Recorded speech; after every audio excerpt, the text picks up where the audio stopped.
Uncle একটা পর্যায়ে দেখি কি যে কিরকম জানি একটু অদ্ভুত টাইপের ব্যবহার করতে থাকে। আপনার বয়স তখন কত? তখন আমার বয়স 10 থেকে 11। 10 থেকে 11, ওকে। তো আমি একটু ধারাবাহিকভাবে শুনতে চাই, মানে একেবারে ছোটবেলা থেকে যেখান থেকে বলার ইচ্ছে আছে আপনার। জন্ম জেলা কোথায়? আমার জন্মস্থান চিটাগাং, আমি ওখানে জন্মগ্রহণ করি। আর আমার দেশের বাড়ি হচ্ছে ময়মনসিংহ। জি। আমার বাবা মা ময়মনসিংহে থাকেন, তো ওরা বিয়ের পর ওখানে সেট হয়ে যায়। বিয়ের পর ওখানে ময়মনসিংহ থেকে ওরা চিটাগাং সেট হয়ে যায়। আচ্ছা। ওখানে আমার বাপ মা ওখানে থাকে।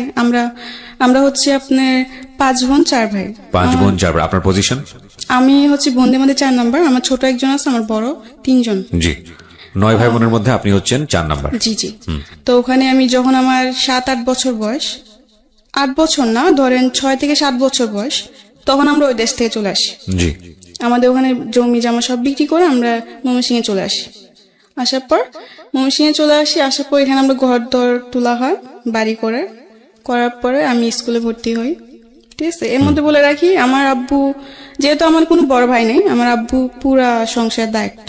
আচ্ছা, কি করতেন উনি? পেশায় কি ছিলেন? উনি আপনি রাঙামাটি এখনো করে, সেই কাজটা সে এখনো করে। রাঙামাটি হচ্ছে আপনি পাহাড় থেকে পাহাড়িরা বাঁশ কেটে দিবে, ওই বাঁশটা নিচে নামায় ট্রাকে ভরে এটা মানে বিভিন্ন জায়গায় পাঠানো হয়। আচ্ছা, এই কাজটাই মূলত করেন? হ্যাঁ, আমার বাবা এটাই করে। আর এতে তার রোজ ইনকাম হচ্ছে আপনার 1000-1200-1500 টাকা রোজ ইনকাম হয়। ঠিক মতো করতে পারলে, তুমি না করতে পারে তাহলে খুব কম হয়। আচ্ছা। তো এই দিয়ে আমার ফ্যামিলি সংসার চলে আর কি। তো আমার বাবা তো এত বড় সংসার, আমরা 9 ভাই বোন, ধরতে 11 জন টোটালি ফ্যামিলিতে। তো যাই হোক, টোটালি ফ্যামিলিতে 11 জন। তো আমার যিনি বড় বোন, ঠিক আছে, সে আব্বুর উপর পুরা চাপটা পড়ার কারণে দেখা যাচ্ছে হয় না, খুব কষ্ট করে সংসার চলে, এমনকি খুব প্রবলেমের মধ্যে যেতে হয়। ঠিক মতো খাওয়া দাওয়া খাইতে পারে না বা ওষুধপত্র খেতে পারে না আম্মু। তো আমার বোন বলে যে বাসা বাড়ি চাকরি করবে, কাজ করবে সে। তো আমার বোন অনেক ছোট থাকতে বাসা বাড়ি কাজে করে। যখন মাসে 100 টাকা ছিল তখন থেকে আমার বড় বোন বাসা বাড়ি কাজ করে। জি। আর আমার বড় বোনের পরে উনি যিনি ছোট ছিলেন তিনি চলে যায়। আচ্ছা। তারপরেও আমার বড় যিনি তিনি চলে যায়। এতে আমার মানে সবাইকে কাজের বাড়িতে গিয়ে যে না মানে একটা বাসায় থাকে। আচ্ছা, একটা বাসায় থেকে কাজ করতো? হ্যাঁ, কাজ করতো। আর খাওয়া দাওয়া সব ওদের উপর ছিল। ওকে। মাস শেষে যে স্যালারিটা দিত এটা বাড়িতে পাঠিয়ে দিত। তো এমনি করে আমাদের সংসার চলে। তখন তো আমি অনেক ছোট, আমি পড়াশোনা করছি স্কুলে। তো যখন আমি স্কুলে যেতাম, পড়াশোনার সাথে সাথে আমার ফ্যামিলি অনেক দায়িত্ব ছিল, যেহেতু আমি বোনদের মধ্যে বড় ছিলাম। আমার 3 বোন তো ঢাকায় শহরে থাকতেন, চিটাগাংয়ে থাকতেন তারা। আমাদের অনেক ঋণ ছিল, মানে ধার করে অনেক জন থেকে টাকা নেওয়া হতো। কারণ দেখা যাচ্ছে আমার আম্মু অনেক অসুস্থ ছিল, তো অসুস্থ থাকার পর আমার আম্মুকে হসপিটালে ভর্তি করানো হয়। তো তখন অনেক টাকা লেগে যায়, দেখা যাওয়ার পর ওগুলো ধার করে নেওয়া হয় লাভের উপরে। যে 5000 আনলে 6 মাস পরে 5000 টাকার মধ্যে 2500 টাকা লাভ দিতে হবে। আচ্ছা। এরকম ভাবে আনা হয়। তো অনেক টাকা এই মানুষ থেকে আনা হয়েছে। তো ওগুলো ভাঙার জন্য আমার বোনরা ডিসাইড করে যে ওরা বাসা বাড়ি কাজ করবে। তো স্কুলে যেতাম, তখন স্কুলে বসে বসে দেখতাম মাদ্রাসার মানুষ যেত, মানে মেয়েরা যেত বোরকা পরে, হাতে টিফিন কানি বাটি নিয়ে। তো আমার খুব ইচ্ছে হতো আমিও যদি যেতাম এভাবে, তো কত ভালো হতো। আমার স্বপ্ন ছিল, আমার ছোট থেকে একটা স্বপ্ন যে আমি পড়াশোনা করবো, কিছু একটা হব, নিজের পায়ে দাঁড়াবো। আমি পড়ার দিকে আরবি বলেন বাংলা বলেন দুই দিক থেকে ভালো ছিল। এগুলো খেয়াল রাখবেন প্রিয় শ্রোতা, একটা শিশু কোমলমতি মন নিয়ে পৃথিবীতে আসে এবং সব ভালো ইন্টেন্স গুলো নিয়ে দুনিয়াতে আসে। আমাদের সমাজ, আমাদের সিস্টেম, আমাদের পারিপার্শ্বিক অবস্থা কখনো কখনো এই চমৎকার মন নিয়ে আসা শিশুদের উপরে এমন বাস্তবতাকে চাপিয়ে দেয় যে তাদের জীবনটা দুর্বিষহ হয়ে যায়। বুঝতেই পারছেন আজকে যেহেতু সিক্রেটসে আছে, তার মানে নিজের ভুলগুলো নিয়ে এখানে এসছে। সো ধৈর্য ধরে এই বিষয়গুলো খেয়াল রাখবেন, যাতে করে ওর যখন মন্দ দিকগুলো এখানে রিভিল হবে, তাতে করে আপনাদের এই ভালো দিকগুলোর কথা মনে করে নিজের রিয়েলাইজেশনটা হয়। আমরা সবসময় যে কথাটা বলি যে একজন মানুষ যিনি এখানে কনফেস করছেন তার দিকে আঙ্গুল তোলা আমাদের উদ্দেশ্য নয়, তাকে শুনে তার জীবনের পরিণতি জেনে নিজে সচেতন হওয়াটাই মূলত আমাদের অনুষ্ঠানের উদ্দেশ্য। তো আমার খুব ইচ্ছে ছিল আমি যদি মাদ্রাসা যেতাম হবে, তাহলে তো আমিও টিফিন ক্যানি করে ভাত নিয়ে যেতাম। আর আমার খুব শখ এগুলো, আমার ছোট থেকে যেমন কিছু কিছু শখ আমার খুব গেছিল। আমি জালি দিয়ে মাছ মারতে খুব পছন্দ করতাম। আচ্ছা, বিলেজে। বুঝতে পারছেন যে একেবারে গ্রাম অঞ্চলে বড় হওয়া। জি জি। তো আরো কিছু শখ আছে, যেমন শাড়ি পরা। মেয়েদের খুব কমন শখ। হ্যাঁ, যাই হোক এরকম কিছু শখ। আর ছোট থেকে আমি ছেলেদের সাথে চলাফেরা করতে বেশি পছন্দ করতাম। আচ্ছা। মেয়েদের সাথে আমার খুব কমই চলাফেরা হতো, ঝগড়া হতো বেশি। ছেলেদের সাথে আমি বেশি ফ্রি থাকতাম। ছোট থেকে আমার এরকম শখ, ঠিক আছে। তো আমি স্কুলে পড়ি, স্কুলে পড়ার পর এক পর্যায়ে আমি আমার আম্মুকে বলি যে আম্মু আমি স্কুলে পড়বো না, আমি মাদ্রাসায় পড়বো। তো আমার আম্মু এটা শুনে অনেক খুশি হয় যে মাদ্রাসায় পড়বে, এটা তো খুব ভালো কথা। আমার মারও খুব ইচ্ছে যে আমার মেয়ে বা ছেলে মাদ্রাসায় পড়বে, একটা ভালো কিছু হবে, এটা আমার মার খুব শখ। জি। যার জন্য আমার দুই ভাইকে এখন মাদ্রাসায় ভর্তি করানো হয়েছে। আচ্ছা। তো আস্তে আস্তে মাদ্রাসায় যাই এভাবে, যেরকম আগে স্কুলে যখন যেতাম তখন সকালবেলা আরবি পড়তাম, আরবি পড়ে নাস্তা করে আবার সকালে স্কুলে চলে যেতাম। স্কুল থেকে এসে গোসল টোসল করতাম, মাছ টাছ মেরে গোসল করতাম, গোসল করে খাওয়া দাওয়া করে বাজারে যেতাম। বাজার টাজার করে আনতাম, যেহেতু আমার আব্বু দেশে থাকতো না, আমার আব্বু মাসে 2-3 মাসে একবার আসতেন এরকম ভাবে, আর টাকা পাঠাই দিত। আচ্ছা। আমার বোনরাও টাকা পাঠাই দিত, আর ফোনে কথা হতো। তো এমনি করে সব দায়িত্ব আমার দেখতে হতো, যেমন সবকিছু মাছ মারা থেকে শুরু করে লাকড়ি আনা, তারপর বাজার টাজার সম্পূর্ণ সবকিছু আমি করতাম। বিলে যাওয়া, মরিচ তোলা, যেটা মানে গ্রামে যারা মানুষ যেমন করে আর কি, ঠিক আছে। তো একটা পর্যায়ে আমার আব্বু অসুস্থ হয়ে পড়ে, আমার 2 বড় বোনের বিয়ে হয়ে যায়। আচ্ছা। 2 বড় বোনের বিয়ে হয়ে যাওয়ার পরে আমার বড়জন একজন থাকে, ঠিক আছে, একজন বাসায়। তখন তো খুব আপনি অল্প টাকা হতো, এখন যেরকম একটা বাসায় কাজ করলো 7,000-8,000 টাকা বেতন দেয়, কিন্তু তখন তো আর এটা ছিল না। 2-3 হাজার টাকা পেতো, এটা তো আমার বোনেরও খরচা ছিল, এই কামাই দিয়ে তো হতো না। কারণ দিনে আব্বুরও বয়স হইতেছে, আব্বু তো আগের মতো সেই রোজ কামাই করতে পারে না। তো যাই হোক একটা পর্যায়ে দেখলাম আব্বু অসুস্থ হয়ে পড়ে, আমার ফ্যামিলিতে খুবই একটা খারাপ সময়, ঠিক আছে। আমার বোনের টাকা দিয়ে আমাদের ফ্যামিলি চলে না, সংসার চলে না। আমার মন তো হাই প্রেশারের রোগী, তো একটু টেনশন করলেই দেখা যাচ্ছে উনি অসুস্থ হয়ে পড়ে। আচ্ছা। অনেক জরুরত হয়, উনি শরীরটা খারাপ হয়ে যায়। আচ্ছা। তো এরকম আর কি, বেশি টেনশন করতে পারে না কিছু নিয়ে, আর খুবই কষ্ট করে আমার মা। দেখি যে ঠিক মতো ওষুধ না খাওয়ার ফলে আমার মা খুবই অসুস্থ হয়ে পড়ে। তো এগুলো দেখতে আমার ভালো লাগতো না, যেহেতু ছোট থেকে আমি খুব মানে আমার মানুষের প্রতি মায়াটা অনেক বেশি। তো আমি পড়াশোনা করতাম আর এগুলো দেখতাম, ঠিক মতো মাদ্রাসায় খাবার নিতে পারতাম না, খাবার কষ্ট করতাম, তো আমার ভালো লাগতো না। ঈদ আসতো একটা ভালো জামা পড়তে পারতাম না, কারণ দিতে পারতো না, ক্ষমতা ছিল না, টাকা পয়সা নাই, কেমনে দিবে। যাই হোক পরে এরকম একটা পর্যায়ে অনেক সমস্যা হয় ফ্যামিলিতে। তো আমি বলি কি আমি পড়াশোনা করবো না, আমি মাদ্রাসা পড়বো না, আমি ঢাকা চলে যাবো, আমি বাসায় বাজে কাজ করবো, এতে তো একটু হলেও সমস্যা কমবে। তো আমার আম্মু বলছে না দরকার নেই, দরকার বলে সারাদিন একবার খাবি, তবু মাদ্রাসায় পড়, আচ্ছা পড়লে তোরই ভালো। মেয়ে 2 দিন মাদ্রাসায় পড়ে বা একটা ছেলে যদি মাদ্রাসায় পড়ে আলিম হতে পারে, আজ যদি মরে যায় তো আল্লাহর কাছে অন্তত জবাব দিতে, অনেক কিছু বলে আমাকে। বলার পর আমি বলছি না আমি পড়বো না। ছোট থেকে খুব শখ যে মানে 3 তলা 4 তলা বিল্ডিং দেখবো, দেখি নাই কোনোদিন, ঠিক আছে। আমার খুব শখ ছিল, এই ঢাকায় আসা আমার খুব ইচ্ছে ছিল ছোট থেকে। এক পর্যায়ে আপনি রাজি করেন? হ্যাঁ, এক পর্যায়ে আমি রাজি করি আম্মুকে। তো আমাদের গ্রামে একটা আন্টি ছিলেন, সে আবার বাসা বাড়িতে মেয়ে দিত নিয়ে। আচ্ছা, কাজের মেয়ে দিত? হ্যাঁ, কাজের মেয়ে দিত। তো আমার আম্মু এক পর্যায়ে ওই আন্টির সাথে কথা বলে, বলার পর আন্টি এরকম এরকম তারিখ বলে যে এরকম এই তারিখে নিয়ে যাব সকালে। আমি তো খুশি, আমি ঢাকা যাব, আমার এতদিনের স্বপ্ন পূর্ণ হবে। যাই হোক ঢাকায় আসলাম, বাসা বাড়িতে গেলাম। ফার্স্টে মন বসতো না, কান্না করতাম। তখন আমি ছোট ছিলাম, তখন আমার বয়স ছিল 10 বা 11-র মধ্যে, এরকম কিছু একটা বয়স, ঠিক আছে। কাজ করতে করতে কান্না করতাম, বা কাজ সেরে কান্না করতাম, রাত্রে ঘুমাইতাম না, কান্নাকাটি করতাম। তো এমনি আস্তে আস্তে কান্নাকাটি করতে করতে একসময় আমার মন বসে যায়, আচ্ছা, ভাল লাগতে থাকে। আচ্ছা, একটা বাসায় আমাদের প্রায় 8-9 মাস ছিলাম। তো 8-9 মাস বেশ ভালোই ছিল, ঠিক আছে। একটা পর্যায়ে দেখি যে বাসায় থাকি ওই বাসার আন্টি খুব চিল্লাপাল্লা করে বা সাধারণ কিছু নিয়ে বকাঝকা করে, সন্দেহ করে।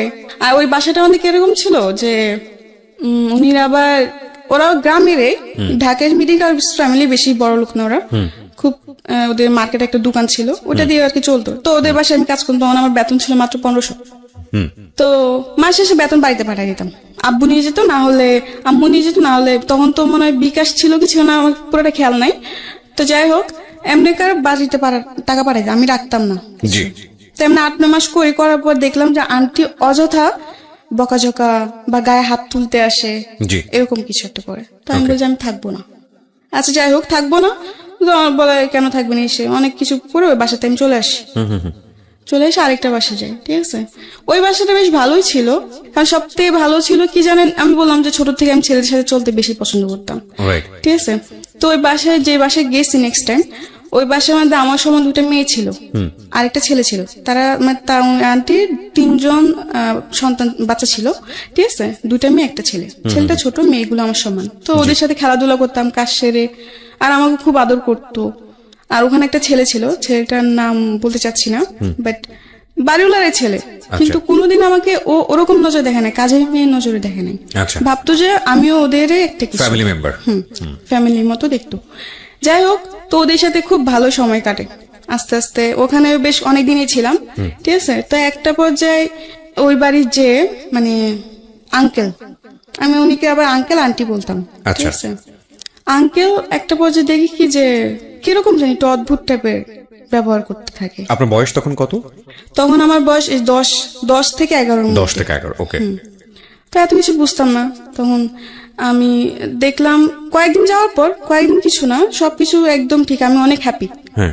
সবার সাথে খুবই মিলেমিশে চলছে, মিলেমিশে চলছি, খাওয়ার সময় খাইতেছি, আবার টিভি দেখার সময় মানে খুবই মানে আমি মনে করতাম কি যে সময়টা আমি আমার গ্রামে পার করতে পারি নাই এত হাসি মজা করে, এটা আমি এখানে করতেছি। যে যাই হোক, একটা পর্যায়ে দেখি যে আঙ্কেল একটু অন্য টাইপের হয়ে গেছে। এরকম যে মানে রাত্রে দেখি রুমের পাশে এসে দাঁড়ায় থাকা, বা রাত্রে ঘুমানো পরে আর কি, ঠিক আছে। তো আমার একটা অভ্যেস কিছু, আমি টিভি দেখতাম।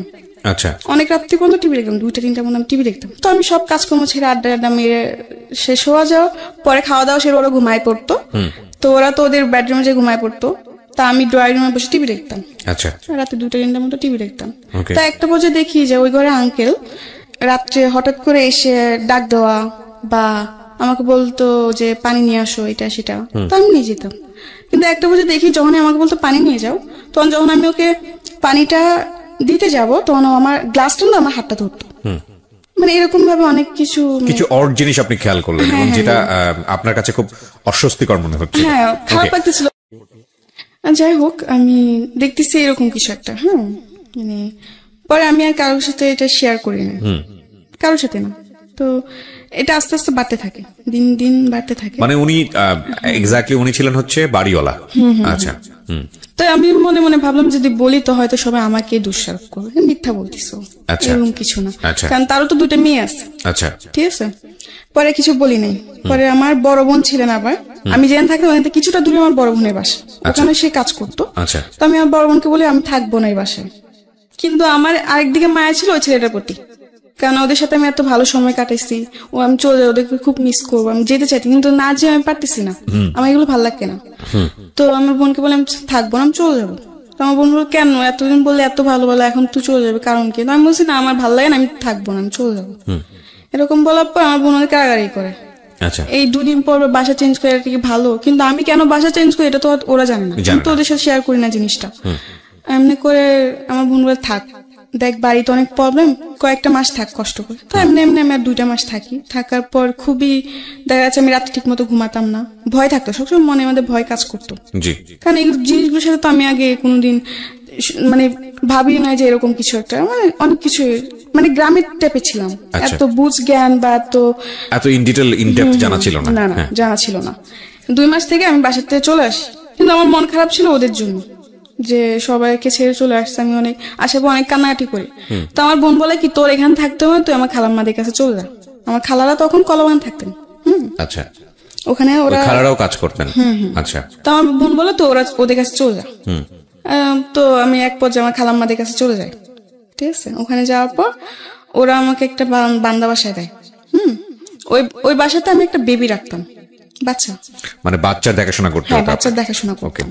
তো যখন আমি যাই তখন ওর বাচ্চার বয়সটা ছিল আপনার 2 থেকে 2.5 মাস, অনেক ছোট। আর ওর বাপ মা দুজনে চাকরি করতেন, চাকরিজীবী ছিলেন, হাজবেন্ড আর ওয়াইফ। আমি ওই বাচ্চা দেখাশোনা করতাম ছোট থেকেই, ওকে খাওয়ানো দাওয়ানো সবকিছুই আমার দায়িত্ব ছিল, গোসল থেকে নিয়ে ঘুম পাড়ানো। তো বাচ্চার বয়স কত ছিল? ওই যে বললাম 2.5 মাস। 2-2.5 মাসের বাচ্চার পুরো দায়িত্ব আপনার উপর? হ্যাঁ, আমার উপর। তখন আপনার বয়স কত?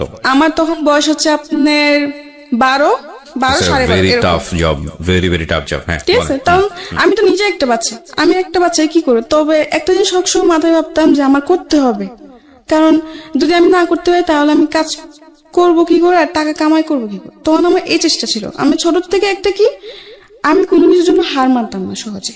আমি যেটা হয় না এটা আমি করবো, বারবার চেষ্টা করবো। তো তখন ওই বাচ্চার দেখাশোনা সব আমি করতাম। তো এমনি এমনি বেশ বাচ্চার সাথে এমনি থাকতে থাকতে বাচ্চা আস্তে আস্তে বড় হয়, ঠিক আছে। বড় হতে থাকলো, বেশ ভালোই সময় কাটতেছিলাম, বেবির সাথে খেলাধুলা করতাম। ফলে কি একটু কষ্ট হতো, যেমন রাতে 2টা-3টা পর্যন্ত জায়গা থাকতে হতো আমার বাচ্চাকে নিয়ে। তো এদিক থেকে আমি একটু কষ্ট পেতাম, ঘুমের থেকে আমি খুব কষ্ট করতাম, ঘুম জিনিসটা বেশি কষ্ট করতাম আমি ওখানে। ওকে। তো যাই হোক এমনি করতে করতে 6-7 মাস কেটে গেল। যখন বাচ্চা 8 মাসের বয়স তখন আমি ওখান থেকে চলে আসি। যাই হোক ওখান থেকে আসারও কারণ আছে, আসতাম না, কারণ একটা বাচ্চাকে রাখতে রাখতে ওটার প্রতি আমার মায়া চলে আসছে। কিন্তু ওরা এমন কিছু করতেছিল তখন যে না এসে আমি পারতেছি না, কারণ একটা সহ্যের সীমানা থাকে। ওখানে কিছু প্রবলেম হইতেছে যে বাচ্চা কান্না করতেছে কেন, এটা জবাব দিতে হবে আমার। এখন স্বাভাবিক, একসময় হাসবো একসময় কান্না করবো, এটাই তো নিয়ম। সবাই তো সবসময় হাসবে না, সবসময় কান্নাও করবে না, এটা তো ওদের বুঝতে হবে। কিন্তু ওটা বুঝে না। ওরা খাবার দিল, খাবারটা পুরোপুরি খায় না। সবসময় কি একটা মানুষ কি সবসময় খাবার শেষ করে উঠতে পারে? এটা বুঝবে না, বলে কি তুই বাচ্চাকে ঠিক মতো খাবার দাবার করাস না, এই করাস না সেই করাস না, অনেক কিছু। মানে এগুলো নিয়ে আমার সাথে অনেক মানে খারাপ ব্যবহার করতে থাকে, অনেক রাফ ব্যবহার করে আমার সাথে। তো এগুলো আমার ভালো লাগে না। তখন তো আমি বেশ একটু হলো বড় ছিলাম, তো আমার এগুলো অনেক খারাপ লাগতো যে গরিব হয়েছে বলে এত অবহেলা, আমার এগুলো ভালো লাগতো না। পরে আমি কি করি, কিছু বলি না। তো একদিন বাচ্চাকে গোসল করাতে নিচ্ছে, হ্যাঁ, গোসল করাতে নেওয়ার পরে আমি একটা জিনিস ভুলে আনি নাই। গোসল করাতে নিতে হলে শ্যাম্পু, সাবান, তয়লা, অনেক কিছু, গোসলের যা যা আয়োজন সবকিছু আমার তৈরি করতে হতো। তো ওদিন আমি একটা জিনিস ভুলে আনতে মন নেই, ঠিক আছে।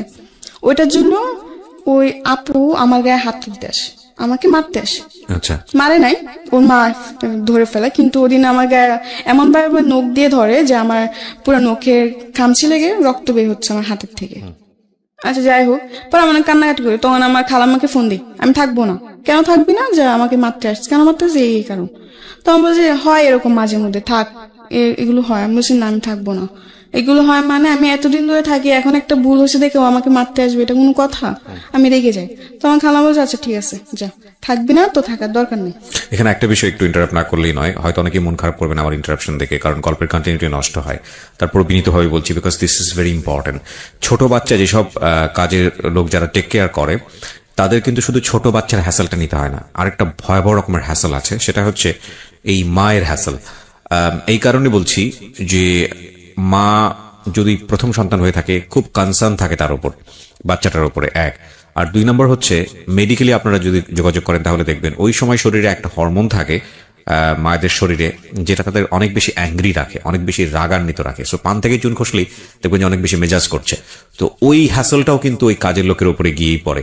সুতরাং বুঝতেই পারছেন ইটস এ ডিফিকাল্ট জব। আমরা মাদেরকে নিয়ে কথা বলি, কিন্তু যখন এটা ডাইভার্ট হয়ে কাজের মানুষের উপর চলে যায়, তখন কিন্তু সেটা আরো ভয়ানক আকার ধারণ করে। এবং 12-13 বছরের ছোট্ট একটা কাজের মেয়ে, তার কিন্তু এই জিনিসটা বোঝার বিষয় না। সো খুব স্বাভাবিকভাবেই তার উপরে হ্যাসলটা অনেক বেশি হয়, যেটা ওর জায়গা থেকে কিছুটা হলেও আমার কাছে মনে হচ্ছে যে এরকম হলেও হতে পারে।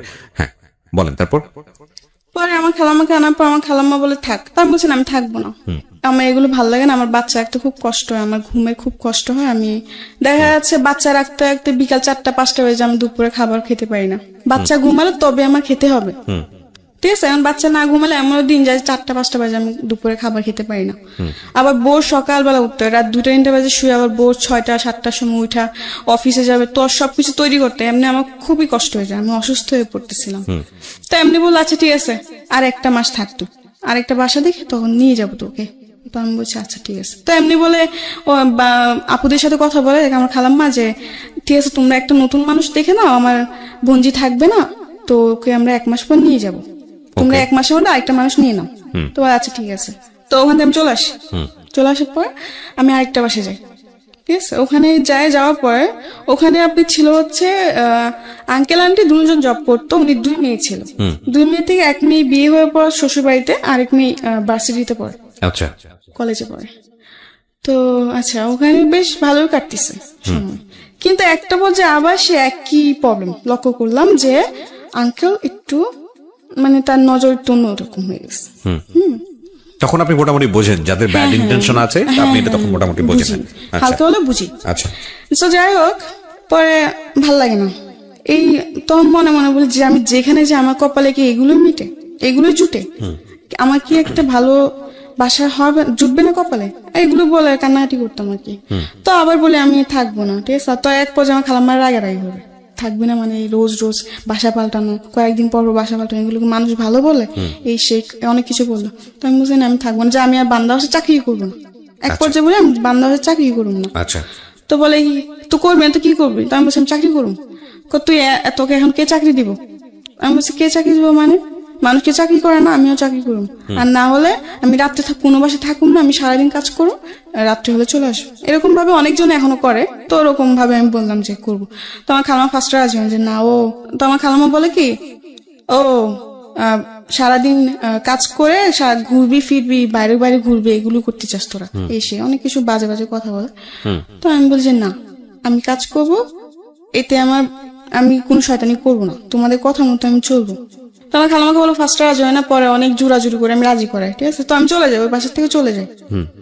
যাওয়ার পরে একটা বাসা নেই, সারাদিন থাকি, রাত্রে চলে আসি। ওখানে আপনি হচ্ছে রান্না বান্না। তো আমি তো ছোট ছিলাম, আমি রান্না বান্নাটা বুঝতাম, কিন্তু আমার চেষ্টা ছিল আমি করবো, আমি শিখবো, না শিখলে আমি ভবিষ্যতে রান্না করবো কি করে, আমি এটা ভাবনা ছিল। তো আচ্ছা ঠিক আছে, তো ফার্স্টে গেছি, ওই ঘরে আন্টি দেখাই দিত, ঠিক আছে। ওই ঘরে আন্টি আমার নিয়মটা হচ্ছে কি, উনি জব করতো, বাট উনি হাজবেন্ডের সাথে উনি ডিভোর্স হয়ে যায়। আচ্ছা, ঠিক আছে, ডিভোর্স হয়েছে, উনি 2টা মেয়ে থাকে, ভালোই, 2টা মেয়ে খুব ভালো, এবং অনেক ভালো ছিল। তো ওখানে আমি রান্না বান্না করি। তা একটা পর্যায়ে দেখতেছি রান্না বান্নার, হ্যাঁ ওখানে আমি একটা জিনিস লক্ষ্য করে, ওখান থেকে চলে আসে একটাই কারণ, ঠিক আছে। আমি যেটা সত্য কথা, আমি যে আন্টি বাসে থাকতাম, সে আন্টি একটু ব্যবহারটা অন্যরকম ছিল। আচ্ছা, ঠিক আছে, যেহেতু উনি হাজবেন্ড থাকতেন না, উনি যে ডিভোর্স হয়ে যায়, কিন্তু আন্টির সাথে উনি হাজবেন্ড কোনো সম্পর্ক ছিল না, কিন্তু মেয়েদের সাথে ওর বাবা তো কথা বলবেই। তো যাই হোক, তো একটা বছর দেখি কি, যা আন্টির বাসায় প্রতিদিন একটা লোক আসে, কিন্তু যখন আমি প্রশ্ন করলাম কে ওদের মেয়েকে, তখন বলে যে জানি না, আঙ্কেল, ঠিক আছে। কিন্তু আচ্ছা, যখন ওর মেয়েরা বাসায় থাকতো না, তখন ওই আঙ্কেল রাত্রে আসতো, রাত্রে আসে, সারা রাত থেকে সকালে যেত। তো এগুলো আমার ভাবাতে লাগলো, কি ব্যাপার, উনি আসে কিছু না, আবার আন্টির রুমে থাকে। যাই হোক, এরকম ভাবে ওরা আঙ্কেলটা আসে, ঠিক আছে। আঙ্কেলটা আসলে আস্তে আস্তে অনেক কিছু জিনিস দেখে আমার মনে সন্দেহ হতে লাগলো, তখন তো আমি একটু হলে বুঝতাম। তো একদিন আমি আন্টি, আন্টি ওই আঙ্কেলটা কে? বলে কি ওটা তোর আঙ্কেল। আমি বলছি আঙ্কেল মানে? বলে কি বিয়ে করছে। কিন্তু ওই আঙ্কেলের শুনলাম যে আবার তার আরেকটা সংসারও আছে। আচ্ছা, আমি কিছুটা হলে বুঝতে পারছি যেগুলো হচ্ছে সেগুলো ঠিক না, কারণ আঙ্কেল একটা সংসার আছে, আঙ্কেল হয়তো আরেকটা বিয়ে করছে, বা মানে আপনার কাছে ভালো লাগছিল না বিষয়টা? ভালো লাগতেছিল না। তো আমি বলি কি আমি এখানে থাকবো না। আপনার ওইখানেও সমস্যা হয়? হ্যাঁ, ওখানেও সমস্যা হয় বলতে কি, ওই আঙ্কেল ছাড়া আরো অনেকজনে আসে। আচ্ছা, তো আপনার কাছে পরিবেশটা ভালো লাগেনি, তো আপনি ওখানে চলে গেছি। যাই হোক, যাওয়ার পর আমি বলি কি যে আমি আর বাসায় কাজই করবো না, আমি চাকরি করবো, আমি গার্মেন্টস করবো, আর নাহলে যে কোনো একটা চাকরি করবো। বলে কি এত ছোট মেয়েকে গার্মেন্টস চাকরি দিবে না, এটা সেটা ওইটা তুই পারবি না। তো আমার খালামার সাথে একটা মেয়ে থাকতো, সে আবার গার্মেন্টসে চাকরি করতো। তো আমি বললাম কি আপু, তুমি না আমার জন্য একটা গার্মেন্টসে চাকরি দেখো, আমি না তোমার সাথে চাকরি করবো। তো ও বলে কি আচ্ছা ঠিক আছে দেখবো না, এমনি করে বলে কি আচ্ছা ঠিক আছে দেখবো না। এমনি 1 মাস কেটে যায়, মানে সিরিয়াসলি নেয় না আর কি? না, সিরিয়াসলি নেয় না জিনিসটা। তো কেটে যাওয়ার পরে আমি কোনো চাকরি টাকরি করি না, এমনি 1 মাস কাটলো, 2 মাস কাটলো। 2 মাসে আমার খালাম্মা আমার কাছে 5,000 টাকা ধার পেয়ে যাবে। তার জন্য খাওয়ার বিল দিতে হতো, খাওয়া থাকা 2,500 মাসে দিতে হতো। তো এমনি 2 মাসে আমি পুরো বসা, আমার বাড়িতে টাকা পাঠাতে পারতেছি না, ঠিক আছে। আর দ্বিতীয়ত হচ্ছে আব্বু ঠিক মতো কাজ হচ্ছে না, কাজ বন্ধ, অনেক সময় দেখা যাচ্ছে কাজ বন্ধ থাকে, গাড়ি ঘোড়া অফ থাকে। 2 মাস পরে কোনো চাকরি হয় নাই, আমি খুব চিন্তায় পড়ে গেছি। এত টাকা বাড়িতেও প্রবলেম হচ্ছে, সাইডে খালাম্মা এত টাকা পাবে কোথা থেকে, কি দিব না দিব, মাথা পুরো নষ্ট। তো একটা পর্যায়ে একটা হসপিটালে চাকরি আসে, মানে হসপিটালে দেখাশোনা করার জন্য এরকম একটা চাকরি আসে। তো আচ্ছা আমি কাগজপত্র জমা দিই, আমার জমা নিবন্ধন কার্ড ওখানে জমা দিই। আমি তো খুশি, যাই হোক একটা তো কাজ পাইছি। তখন ওখানে স্যালারি ধরছে আপনি 10,000, আমি তো আরো খুশি। যাই হোক 10,000 টাকা স্যালারি পর মাসে 5,000 টাকা বাড়িতে পাঠিয়ে দিব, আর 5,000 টাকা আমার নিজের জন্য রাখবো, আমি বেশ ভালোই। তো ঠিক আছে, ওখানে জবটা নিশ্চয় হয়েছে 8 ঘন্টা করে ডিউটি। আচ্ছা, তো আমি যেখানে থাকতাম ওখানে 3-4 জন নিশ্চয়ই এই একই কাজ। তো আমরা একই সাথে যেতাম, একই সাথে এমনি 1 মাস করে ওই জবটা, ঠিক আছে। করার পরে বাড়িতে বেশি প্রবলেম ছিল, তো 1 মাসে যা কামাই করছি ওই টাকাতে বেশিরভাগ আমি বাড়িতে পাঠিয়ে দিছি। পরে আমার কাছে ফোন ছিল না, তো একটা ফোন কিনলাম। তো এতে তো আমার খালাম্মার টাকা দেওয়া পড়ে নাই। তো এই 3 মাসের মধ্যে কত টাকা জমে গেছে। এরপরে একটা প্রবলেম হলো, চাকরিটা চলে যায়। আমি ছাড়ি না চাকরিটা, মানে যারা এটা কিন্তু একটা আপনি একজনের ডিলের মাধ্যমে এটা আনা হয়, ঠিক আছে, বিভিন্ন জায়গায় দেয় কি লোক। তো ওদের মধ্যে একটা কি জানি প্রবলেম হওয়ার কারণে আপনার চাকরি চলে যায়। হ্যাঁ, আমরা সবার চাকরি চলে যায়, যাদেরকে চাকরি দিয়েছিল তাদের সবার চাকরি চলে যায়। তো এখন আমি আবার বসা, ঠিক আছে। আবার বলে রাখি, এই চাকরির মাধ্যমে ঠিক আছে একটা ছেলের সাথে আমার পরিচয়। ওই যে বললাম ফোন কিনছি, ঠিক আছে, ফোন কেনার পর টাচ ফোনে কিনছি কম দামি আর কি। ফোন কিনছি, পর আমার ফোনে প্রবলেম, আমি কারণ বাজার নিয়ে গেছি, ছেলেটার দোকানটা কারণ বাজার, ফোন সার্ভিসিং এ করে, আবার দেখা যাচ্ছে ফোনে গান টান লোডও দেয়, এরকম একটা। তো ওই ছেলের কাছে যাই, ঠিক আছে। তো দিন টাচ ফোন, মেমোরিতে প্রবলেম, সেটে ফ্লাশ দিতে হবে, পুরা সেট বাইরে সেগা হয়ে গেছে। তো ওই দিন আমার কাছে টাকা শর্ট ছিল, 250 টাকা না ফ্লাশে ছেলেটা।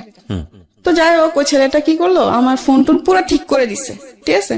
তো আমার কাছে টাকা পাবে হচ্ছে 450 টাকা পাবে, কিন্তু ওই দিন আমার কাছে টাকা ছিল হচ্ছে 200। আচ্ছা, তো এখানে আরো অনেক টাকার পার্থক্য না।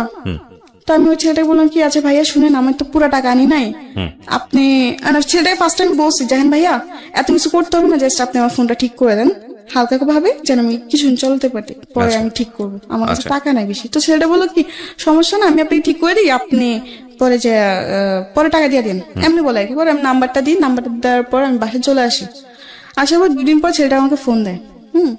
ছেলেটা ফোন দেওয়ার পর আমাকে ভালো মন্দ জিজ্ঞাসা করে, আমি কে বল, এরকম তো পরিচয় দেয় আর কি। তো আমি বলছি আচ্ছা। তো আমি বললাম হ্যাঁ আমি ভালো আছি। এমনি এমনি আস্তে আস্তে ওর ফোন দেয়, ঠিক আছে। তখন আমি কোন ছেলের সাথে কথাবার্তা বলতাম না, আমি আমার গ্রামে একটা ছেলেকে লাইক করতাম, আচ্ছা আচ্ছা, পছন্দ করতাম আর কি, ওকে, কিন্তু কোনো প্রকাশ করিনি। তো যাই হোক, ওই ছেলেটা আমাকে ফোন দিতে থাকে এমনি আস্তে আস্তে। তো আমিও কথাবার্তা বলতে আমার খুব ভালো লাগতেছিল তখন। তো আমার কিছু অতীত আছে, এগুলো আমি বলি সকলের সাথে। অতীত বলতে মানে আপনি কিছু ঘটনা ছেড়ে আসছেন?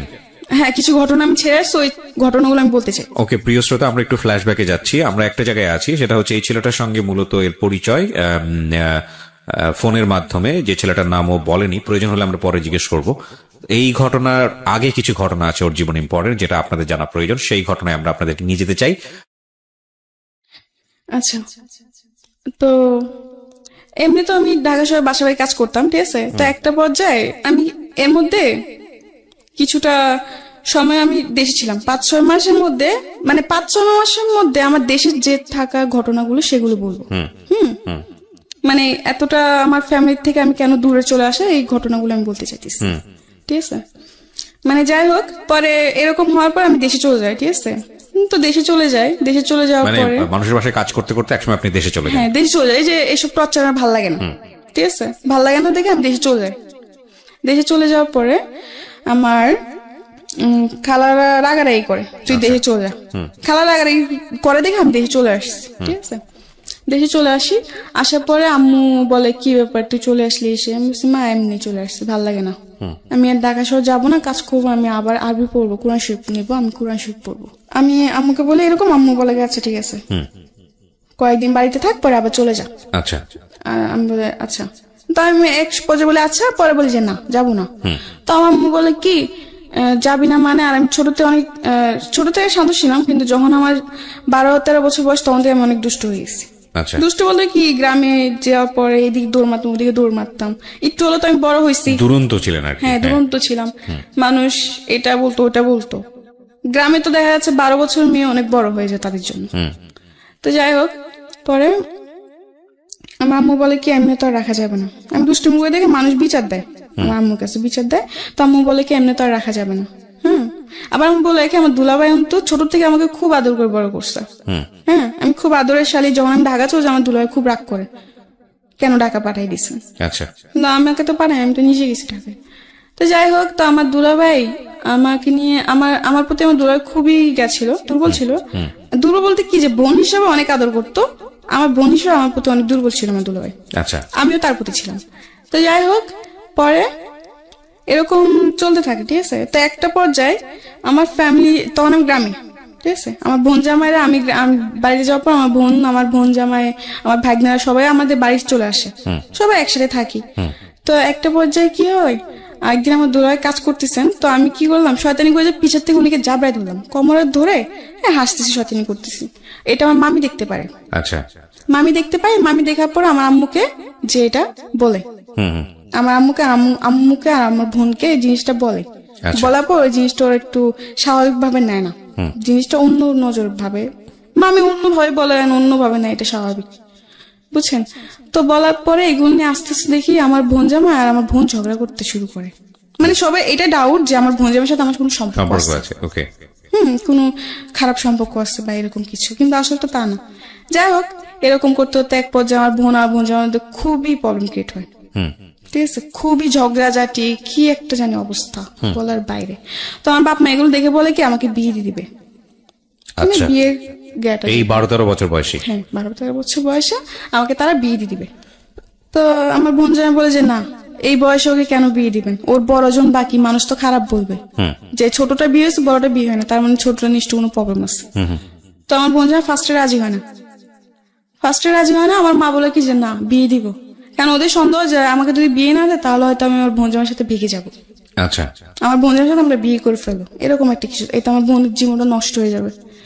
তো যাই হোক, তো অনেক চাপের মধ্যে ঠিক আছে আমার এই বিয়ে করতে হয়। আমার পরে একটা বিয়ের কথা আসে, ওই ঝগড়াঝাটির মধ্যে একটা বিয়ের প্রস্তাব আসে আমার জন্য। আচ্ছা, আমার মামা দেখে বলে রাখে, তো আমার মামা বিয়ের প্রস্তাবটা নিয়ে আসে। ঠিক আছে, যার সাথে আমার বিয়ের প্রস্তাবটা আনা হয় সে আমার থেকে অনেক বড়, আমার থেকে অনেক বয়স বেশি, তার হয়তো আমার 2 জন্মে বড় হবে, অনেক বয়স। তো যাই হোক, সবাই দেখে শুনে কথাবার্তা বলে তারা রাজি। তো আমাকে দেখায়, ওদের পছন্দ হয়, তো ওরাও রাজি, আমার ফ্যামিলিরাও রাজি, বাট আমি রাজি ছিলাম না। কিন্তু আমি তখন না বলেও পারতেছি না, যদি আমি এখন এই বিয়ে না করি হয়তো আমার বোনের জীবনটা নষ্ট হয়ে যাবে, 2টা বাচ্চা আছে, ওদের জীবনটা নষ্ট হয়ে যাবে। তখন আমার মাথায় খালি কি করবো না করবো বুঝে কুল পাই নাই। ঠিক আছে, তো আমার বোন জামাই বলে কি এই বিয়ে হবে না, আমার মা বলে কি এই বিয়ে হবে। দুজনের মধ্যে এগুলো নিয়ে অনেক ঝগড়াঝাটি, দ্বন্দ্ব তৈরি হয়। হ্যাঁ, দ্বন্দ্ব তৈরি হয় যে এই বিয়ে হবে, এই তো অনেক ঝগড়াঝাটি হয়। ঠিক আছে, তো আমাকে আমার মামার তো বোন একটা বলে কি, দেখ তোর জামাই বুড়া, এসে অনেক কিছু বলে। তো আমার আম্মু এসে বলে কি একদম চুপ। আমার মামার তো বোনটাকে বলে যে একদম চুপ থাকো, কি ছেলেরা কি বুড়া হয়, ছেলেরা কি কোনোদিন বুড়া হয়, এগুলো বলে, গ্রামে এখনো বলে এগুলো, এই ছেলেরা বয়স হলে কি বুড়া হয়ে যায়, এটা ওইটা সেটা অনেক কিছু বলে। ঠিক আছে, তো ওদিন আমার কিছু, তো আচ্ছা যাই হোক, ওইদিন কথাবার্তা ফাইনাল, এই বিয়ে পুরো ঠিক। ঠিক আছে, আমার তো একবার জানার চেষ্টা করেন যে আমি এই বিয়েতে রাজি কিনা, আর তখন রাজি না হওয়ার পর ছাড়াও তো উপায় ছিল না আমার। আচ্ছা, যাই হোক, পরে আমি এই বিয়ের জন্য আমার কথাবার্তা শেষ, বিয়ের ডেট সব ফিক্স, 1 সপ্তাহের মধ্যেই বিয়ে। এর মধ্যে ওরা চলে যাওয়ার পরের দিন আমার বোন জামাই বলে কি এই বিয়ে হবে না, আর যদি জামাই আসে তো জামাইকে রাস্তা থেকে পা ভেঙে আবার বাড়িতে ফিরাই দিব। আপনার বোন জামাই? হ্যাঁ, আমার বোন জামাই বলে। এতে মানুষ আরো সন্দেহ করে যে কি ব্যাপার, সেটাই তো, যে ওকে বিয়ে হতে দিবে, তার মানে নিশ্চয়ই কিছু আছে। তো আমি আমার বোন জামাকে বলে, থাক দুলা ভাই, আপনি কিছু করতে হবে না, আমি এই বিয়েতে খুশি। আমার বোন জামাকে ডেকে নিয়ে বলে, মটটট খেয়ে এসে ডেকে নিয়ে আমাকে বলে কি, তুই কি এই বিয়েতে রাজি, তুই এই বিয়েতে খুশি? আমি বলছি হ্যাঁ, আমি অনেক খুশি, আপনি এসব নিয়ে আর গ্যাঞ্জাম করেন না, থাক, আমি চাই না কোনো গ্যাঞ্জাম। তো এগুলো বলার পর অনেক কিছু বলে, আমার বাপ মা বলে তুই ভাইবা চিন্তা বল, তুই তো খুশি? আমি বলছি হ্যাঁ আমি খুশি, কারণ তখন এছাড়া আমার উপায় ছিল না। ঠিক আছে, এছাড়া আমার কোনো উপায় ছিল না। আমার বোনের সংসার বাঁচানোর জন্য এখন আমার এমন 10টা বিয়ে করতে, আমার তখন করতে হবে, কিছু উপায় ছিল না, কারণ আমি তখন ছোট থেকে বললাম যে আমার বোনের সংসার ভেঙে যাচ্ছে। হ্যাঁ, এই বিয়ে না করলে আমার বোনের সংসার ভেঙে যাবে, আবার এটা করলেও ভেঙে যাবে, কিন্তু আমার বাবা মা এক কথা এই বিয়ে হবে, আর আমার বোন জামাই এক কথা হবে না, মানে দুজনের মধ্যে এগুলো নিয়ে অনেক। ঠিক আছে, তারপর কি হলো? যাই হোক, পরে এই বিয়ে হয়। ঠিক আছে, কিন্তু আমার বিয়েতে কাবিন না হওয়ার কারণ হচ্ছে যে আমার বয়স হয়নি, কাবিন দেওয়ার মতো বয়স হয়নি, 18 বছর না হলে কাবিন হবে না। তো এমনি 2 দিন থাকার পরে এখন মানুষ বলে কি যে, আমার বাপ মা বলতেছে যদি এখন জামাই ফিরাই দেওয়া হয় তো মানুষ তো খারাপ বলবে, জিনিসটা মানুষ তো খারাপ বলবে যে বিয়ে ভেঙে যে তোমার মেয়ে একটা বদনাম, ওই ওদিক থেকেও বদনাম হয়ে যাবে। তো যাই হোক, কাবিন ছাড়াই বিয়ে হয়। তো ওরা বলে কি যে ঠিক আছে, যত মধ্যে মেয়ের 18 বছর পূর্ণ না হবে তো তুমি বন্ধু কাবিন হবে না, আর 18 বছর পূর্ণ আমরা কাবিন দিব। তো এমনি করে সবার কথার উপর বিয়েটা হয়। কত বছর বয়সে বিয়ে হলো এটা? তখন আমি 13তে পড়তেছেন এই অবস্থায়, মানে 13 শেষের দিকে, মানে 14 এরকম কিছু একটা। ওকে, বুঝতে পারছেন ওর বয়স 17 পার হয়েছে, 18 পড়েনি এখন পর্যন্ত। ওর জীবনের অনেক ঘটনা এখনো বাকি, আমরা শুনবো, এবং এই বয়সে ওর বিয়ে হয়েছে। তো আমার বিয়ে হয়ে যায়, বিয়ে হয়ে যাওয়ার পর আমি শ্বশুর বাড়িতে যাই। ঠিক আছে, আবার বলে রাখি আমার হাজবেন্ডের তো 6 ভাই 1 বোন, বোন মারা যায়, ওরা 6 ভাই থাকে। ঠিক আছে, তো 6 ভাইয়ের মধ্যে ও 2 নাম্বার ছিল, সবার বড় আমি ছিলাম। হ্যাঁ, বয়স হয়তো ছোট হতে পারি, হমদে তো সবার বড় ছিলাম, সবাই ভাবি ভাবি বলতো আমাকে, কিন্তু তখন তো আমি কিছুই বুঝতাম না, গ্রামে কোনো কাজ কমে পারতাম না। আচ্ছা, রান্না বান্না কিছু, রান্না তো আমি পারতাম, কিন্তু ওটা তো লাকড়ি চুলা তো রান্না করা অনেক সহজ না, কঠিন, আগুন লেগে যাওয়ার ভয়। যাই হোক, বিয়ে করার পরে দেখলাম হ্যাঁ এটা ঠিক যে আমি হয়তো মন থেকে মানতে পারি নাই, কারণ আমার প্রতিটা মেয়ের স্বপ্ন থাকে, তো আমার কিছু স্বপ্ন ছিল। পরে বিয়ে হয়ে যায়, বিয়ে হয়ে যাওয়ার পর শ্বশুর বাড়িতে যাই, ঠিক আছে। তো এমনি এমনি একটা মাস বেশ ভালোই কাটে। একটা মাস খুবই মানে আমার আদর যত্ন কোনো দিক থেকে আমাকে সে কষ্ট দেয় নাই। আচ্ছা, ঠিক আছে। তো 1 মাস পর মেয়ে আসে, আবার বলে রাখি তো 2টা মেয়ে আছে, ওই 2টা মেয়েরও বিয়ে হয়ে গেছে শ্বশুর বাড়িতে। আচ্ছা, মানে ওই লোকটার বয়স কত থাকে তখন? তখন আপনি 40 মানে 50-এর কাছাকাছি। মাই গুডনেস, ওর হাজবেন্ডের বয়স ছিল 50-এর কাছাকাছি, এবং উনি আপনি কত নম্বর ওয়াইফ ছিলেন ওনার? 4 নাম্বার। 4 নাম্বার। চিন্তা করে দেখেন অবস্থা। ওকে, বলেন তারপর। 4 নম্বর ওয়াইফ, কিন্তু এটা কেউ জানতো না যে ওর 3টা বিয়ে করছে আগে। সবাই ফ্যামিলি কেউ জানতো না? না, সবাই এটা গোপন করছে। ওকে, গোপন করে কেউ জানে না, সবাই জানে যে একটা বিয়ে করছে, বউ পালায় চলে গেছে, এই জন্য সে আরেকটা বিয়ে করে এমনি তার একা থাকা যায় না, কেউ তো দরকার। তো যাই হোক, এমনি করে বিয়েটা করে। একটা মাস পুরোপুরি ঠিক। 1 মাস পর ওর মেয়ে আসে। তো মেয়ে আসে, আমি রান্না বান্না করি যেটুকু পারি, আমার ক্ষমতা যেটুকু আমি রান্না বান্না করি। আর আমার হাজবেন্ড একটা অভ্যেস কি ছিল, ওর মেয়ে কিন্তু কোন ছেলে সন্তান নেই। আচ্ছা, ও সবসময় খালি বলতো যে আমার ছেলে লাগবে, আমার ছেলে লাগবে, খালি ছেলে ছেলে করতো। তো আমি একদিন প্রশ্ন করলাম যে ছেলে আর মেয়ে তো কেউ বানায় না, এটা তো আল্লাহ সৃষ্টি, যা যা সৃষ্টি যে করে তাই তো বুঝবে, তাই না? এখন তোমাকে যদি আল্লাহ ছেলে না দিয়ে মেয়ে দেয়, তখন কি মেয়ে হলে ভালো, আর দুই ছেলে তো আরো বেশি ভালো, মানে ওর ছেলে ছেলে এরকম একটা জিনিস। ওকে। তো যাই হোক, ওর মেয়ে আসার পরে একটা জিনিস দেখলাম, 2-3 দিন বেশ ভালোই, 2-3 দিন পরে সে একটু পাল্টে গেছে, একটু অন্যরকম হয়ে গেছে। মানে আমার সাথে বেশি কথা বলে না, ঠিক আছে, ছোটখাটো জিনিস নিয়ে রাগারাগি, চিল্লা পাল্লা, মারধর করতো। হ্যাঁ, এমনি এমনি বেশ ভালোই এরকম অত্যাচার আমার উপর চলতেছে। মেয়ে যাওয়ার পর এটা আরো বেশি বেড়ে যায়। আচ্ছা, বন্ধুদেরকে নিয়ে বাসায় মদ নিয়ে এসে আড্ডা মারা, ঠিক আছে, রাতে 2টা-3টা পর্যন্ত আড্ডা দিত। আমাকে ঘুমাতে দিত, নিজেও ঘুমাতো না, তাদের জন্য আমার বসে থাকতে হবে। এইসব আড্ডা শেষ হওয়ার পরে ও বন্ধুদেরকে বিদায় দিয়ে পরে ও ঘরে আসবে, পরে আমাকে ঘুমাতে হবে। আমি আগে ঘুমাই গেলে এটার জন্য আমাকে বকবে, আমি আগে কেন ঘুমাই যাই, এরকম ভাবে আমার উপর অনেক অত্যাচার করে সে। ঠিক আছে, এমনি এমনি প্রায় 2-2.5 মাস কাটে। আমার হাজবেন্ড বাসায় আমি 3 মাসও থাকি না। ঠিক আছে, তো 2.5 মাস পর আমি জানতে পারলাম যে আমি মা হব। মাই গুডনেস, আমি প্রেগনেন্ট, আমি মা হব। 2.5 মাস তখন আমি বুঝতে পারতাম না তখন। তো একদিন হঠাৎ করে খুব মাথা ঘুরতেছিল, মানে মাথা ঘুরতো। বুঝতে পেরেছি, আপনি যে সিমটমটা বুঝতে পেরেছেন যে আপনি মা হবেন। হ্যাঁ, তারপর কি হলো? পরে ও তো খুশি। এটা সবাই জানতো না, খুব কমই জানতো, সবাইকে তো ওটা জানানো হয় নাই। ও খালি বলতো ছেলে ছেলে। আমি বলি যে এটা আল্লাহ যা যায় তা, এটা তুমি আর আমি সৃষ্টি করবো না যে, আর তবু আমি মেনে নিছিলাম। ঠিক আছে, যাই হোক 2.5 মাসে প্রেগনেন্ট। তো একদিন ও বাজারে যায়, ঠিক আছে, তো ওদিন আমাকে বলে কি মুরগি এনে দিচ্ছে, আমাকে মুরগি এনে লুটি বানাতে বলছে আর মুরগি রান্না করতে বলছে। তো আমি রান্না বান্না করি, রান্না বান্না করার পরে আমার যে উকিল মা, যে আমার দায়িত্ব নেই, উকিল মা যাকে বলা হয়, সে তার বাসায় যাই আমি সন্ধ্যাবেলা রান্না বান্না সেটা। আমি ভয় পেতাম, একলা করে থাকতে ভয় পেতাম, খুব ভয় পেতাম। অন্ধকার আমার পছন্দ ছিল না, অন্ধকার আমি খুব ভয় পেতাম তখন। তো যাই হোক, পরে ওদিন আমি রান্না বান্না জলদি জলদি সেরে সন্ধ্যার আগে আমি আমার উকিল মার বাসায় চলে যাই। একা বাসায় থাকতে পারতাম না। যাওয়ার পরে ওদিন ও যাদের সাথে কাজ করতো একটা লোক আসে।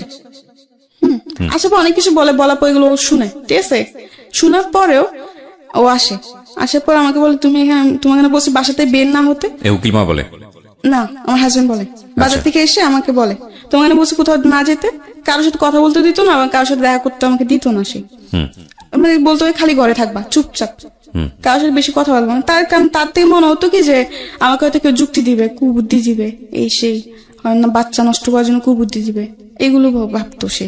ওকে, তো ঠিক আছে, এমনি কাটতে থাকলো। এর মধ্যে সে অত্যাচার করে আমাকে, যেমন সবকিছু নিয়ে, খাবার নিয়ে, গোসল নিয়ে, রাত্রে ঘুমানো নিয়েও ডিস্টার্ব করে। মানে ডিস্টার্ব বলতে কি, অত্যাচার করে, ছোটখাটো বিষয় নিয়ে জ্বালাতো।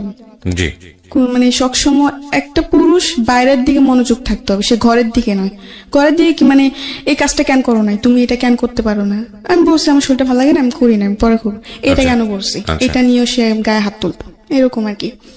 যাই হোক, তো একদিন বাজার থেকে আসার পরে যেটা বললাম আর কি, যে একজন যে সে যেখানে কাজ করে ওখান থেকে একটা ভাই এসে আমাকে অনেক ধরনের কথাবার্তা বলে যে আপনি এগুলো কেন সহ্য করেন বা এই সেই, এগুলো শোনার পরে তো আমার উকিল মার বাসায় ছিলাম, ওখান থেকে আমাকে হাতটা টেনে বাসায় আনে, আমাকে বলে ঘরে চলো।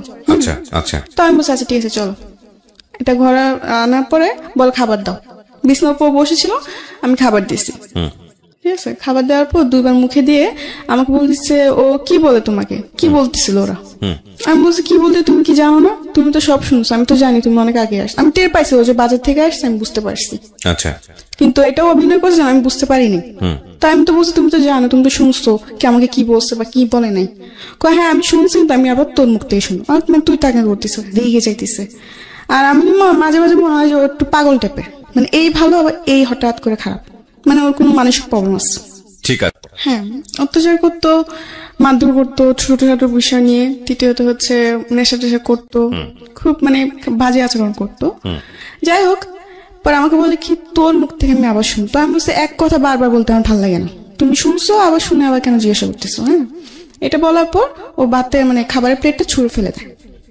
ছুঁড়ে ফেলে দিয়ে উঠে এসে আমার চুলে ধরে আমার গালটা চেপে ধরে বলে বলবি না তুই। আমি বলছি না আমি বলবো না, আমি তুমি একবার শুনছো এখন আবার বলতিছো, আবার বলার জন্য। তুমি জানো না তুমি কি করো, তুমি যা করো তাই তো বলতেছিল। বলছে তাই নাকি, তো মানুষের যুক্তি নেস তুই। আমি বলছি মানুষের যুক্তি কেন নিবো, মানুষ যেটা সত্যি সেটাই তো বলে।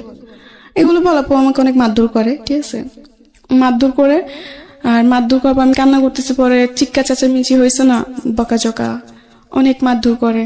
তো আমার উকিল মা টের পায়, তখন রাত্রে প্রায় 11টার দিকে কাছাকাছি। তখন তো 11টা হলো গ্রাম অঞ্চল, নিরিবিলি একদম। যাই হোক, অনেক মারধর করার পরে অনেকজন ধরতে আসলে তাকে মারতে চায়। তার কথা যে এখন যদি কেউ ধরতে আসো তো সবাই মার খাবা।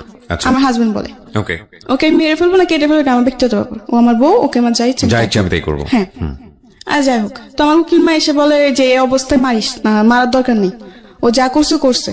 আচ্ছা ছোট ভুল হয়ে গেছে, বুঝতে পারি নাই। ও বলে কি না, ও মানুষের যুক্তি নেই।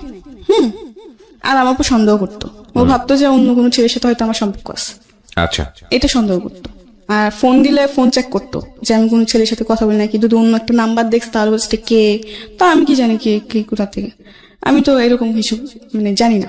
ঠিক আছে, যাই হোক, পরে একটা পর্যায়ে যখন আমার উকিল মা এই কথাটা বলে যে এরকম ভাবে মারিস না, হয়তো ওর ক্ষতি হবে, তো এক পর্যায়ে উঠে বলে কি যে এই বাচ্চা আমার না, মানে ওটা অস্বীকার করতেছে। তো আমার রাগ উঠে গেছে, কি বললো এটা। পরে আমি বলছি আমি তুই টাঙ্গা করছি, আমি বলছি এটা তোর কি বাচ্চা না, বলছে না এটা আমার বাচ্চা না। তো আমি বলছি বেশ ভালো কথা, তোরও বাচ্চা না তো ঠিক আছে, এটা বাচ্চা থাকার কোনো অধিকার নাই। আমি এই কথা বলে মানে কান্না করতেছি। ঠিক আছে, তখন এই কথা ও শুনে পরে আমাকে মানে লাথি দিয়ে ফেলে দেয়। আচ্ছা, যার কারণে আমি খুব মাথায় খুব আঘাত পাই, এবং কি শরীরে খুব আঘাত পাই। আর মাটিতে ও আমাকে এমন ভাবে মারতেছিল, মানে কি বলবো, জাস্ট পা দিয়ে লাথি দিতেছিল। ওহো, এই প্রেগন্যান্ট থাকা অবস্থায়? হ্যাঁ, এটা কোমরে, পেটে বা পিঠে, বুকে, মুখে, মানে যেখানে সে পারতেছে। আমি তো মাটিতে পড়ে গেছি। ঠিক আছে, যাই হোক, অনেক মারধর করে। পরে একটা পর্যায়ে ও একটা লাইট থাকে, মানে গ্রামে তো অনেক লাইট দিয়ে চলাফেরা করা হয় যেহেতু কারেন্ট নাই, তো একটা লাইটার ছিল ওর, স্টিলের, সিলভারের। ঠিক আছে, ওইটা দিয়ে আমার একটা মাথায় বাড়ি মারে। পরে আমি আর বলতে পারি পড়ে যাই। ঠিক আছে, পরে কি হয় না হয় তা আমি জানি না। ঠিক আছে, যখন আবার আমি চোখ খুলি তখন দেখতে পারি যে আমার মাথায় পানি ডালতেছে। ঠিক আছে, আমার হাত পা মুছে দিতেছে, কান্নাকাটি করতেছে। আর এর মধ্যে আমার খুবই খারাপ অবস্থা হয়ে গেছে। ঠিক আছে, আমি প্রায় এই ঘটনার পরে আমি প্রায় 1.5 মাস অসুস্থ ছিলাম। আর এই ঘটনার পরে আমার বেবিটা নষ্ট হয়ে যায়। আচ্ছা, যাই হোক, নষ্ট হয়ে যাওয়ার পরে আমি তো অনেক অসুস্থ ছিলাম। এইসব খবর আমার মার কানে যায়, বাবার কানে যায়, তো আমার ফ্যামিলির থেকে আমাকে নিতে আসে।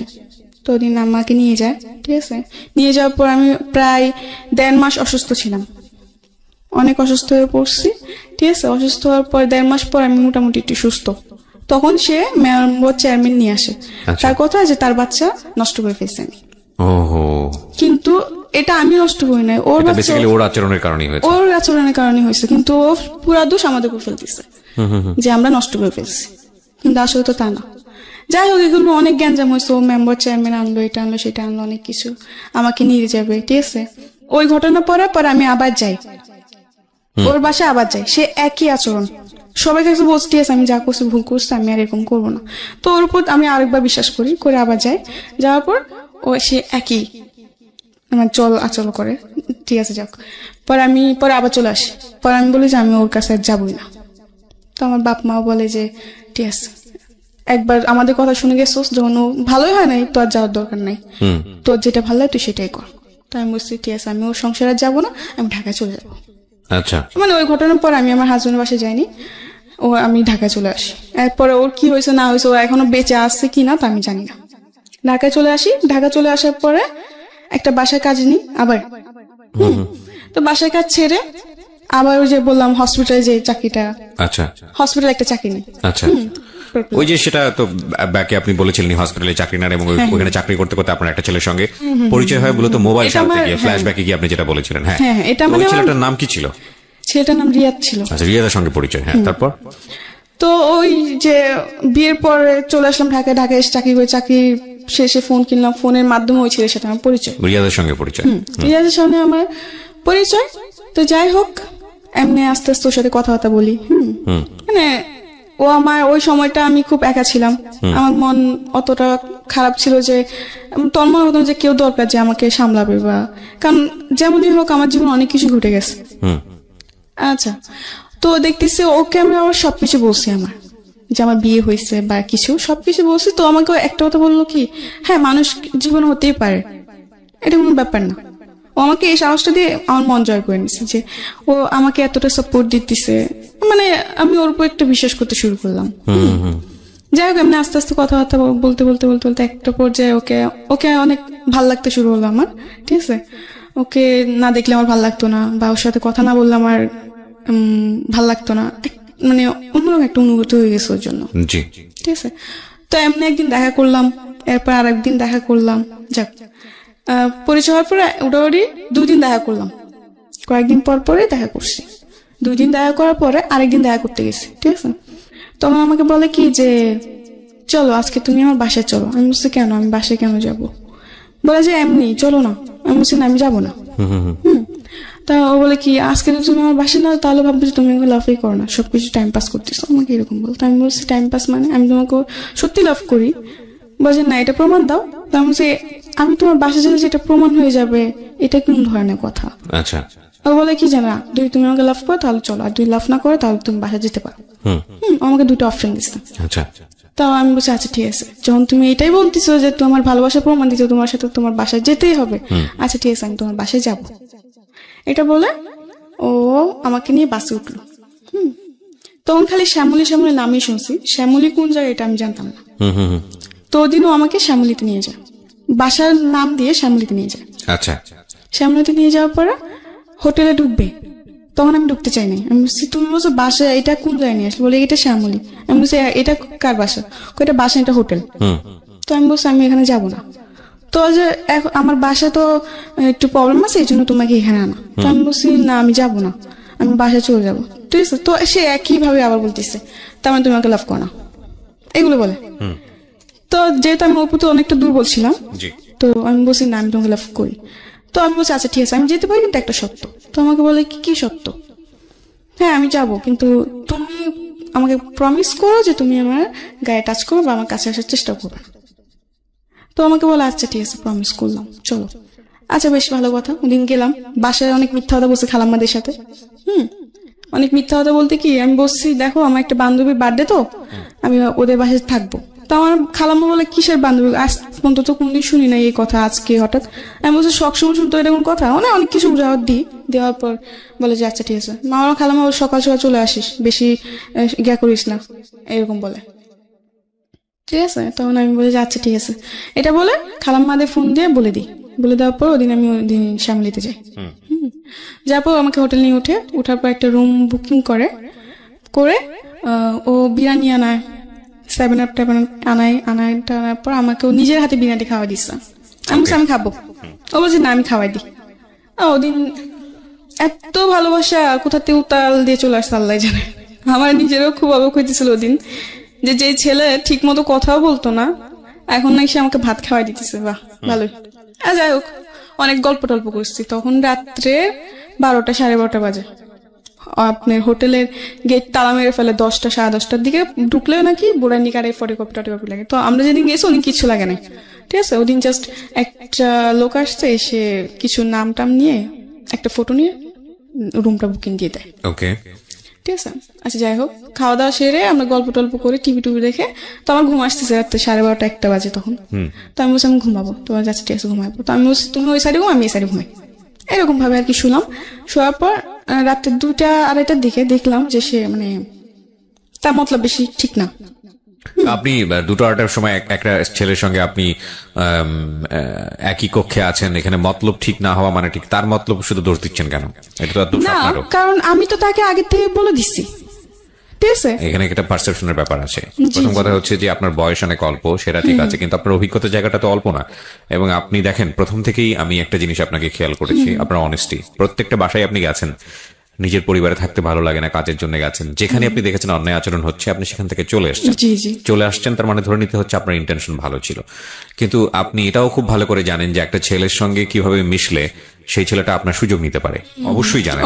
তো জানার পরে আপনি যখন তাকে এরকম একটা কক্ষে আপনি তাকে নিচ্ছেন এবং আপনারা একসাথে স্টে করবেন, সেখানে আপনি আশা করছেন যে সে আপনার সঙ্গে ঋষি পুরুষের মতো আচরণ করবে। এটা কি মানে অন্যায়? এটা একটা এটা নিজের জায়গা থেকে বোঝাটা কি ঠিক থাকলো?